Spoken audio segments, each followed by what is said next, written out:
Now, Shelley, you teach presentation skills. Tell us more.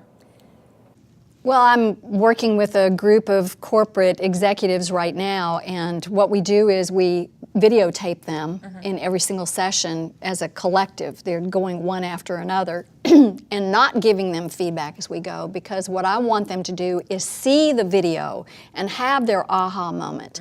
And when I'm evaluating their presentation, there may be 17 things that I see, but I don't want to overwhelm them. They'll walk into the coaching session, I'll say, so did you see your video? And they'll usually roll their eyes and go, oh yeah. I'll say, well, what did you see? What would you like to change? I like that. Because if there are 17 things that could use change, what they identify is what they saw, what bugs them, what they want to improve upon, what they, what really pops out to them is the very thing that they're ready to deal with.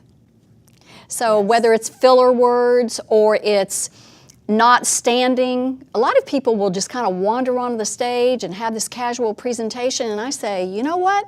It's kind of like doing yoga, and the muscle memory says, oh, it's yoga time, and the body gets ready. Well, presenting is the same way. You may be cutting up with people as you're walking to the stage, but you go up, you plant yourself, you assume speaker's pose, and you begin with a strong beginning, and you end with a strong close, and usually they're tied together like bookends if the meat's in the middle and you got sandwich on either side. I said, even if you don't memorize a quote, or you don't do a 1, 2, 3, and now I've covered this, and now, but if you just begin with how you want to begin and how you want to end, you can have a lot of messiness in between for which you're forgiven to be memorable and to be professional in the case of the people that I'm working with is very important, because they're not just presenting themselves, they're representing a company.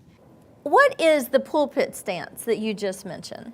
Oh, the speaker stance? Yes, It's correct. when you want me to do it? Yes, please. Okay, it's when you stand up and you plant yourself. You don't lock your knees, because if you do that, you can faint. You can fall out. Right. But you just put your hands at speaker's pose, and I tell people to pretend like they've got books in their hands. So, because it's a very unnatural pose, but if you keep your hands here and you train yourself to do it, then when you gesture, it's very natural, and then you drop back, and it actually has more emphasis if you're coming from down here than if you're cutting off your body visually, which quite frankly can send a mixed message. It's like, ooh, what is she trying to hide? But if I'm doing this, then I'm gesturing from here, or I'm talking about 1, 2, 3, 4, or going to the future.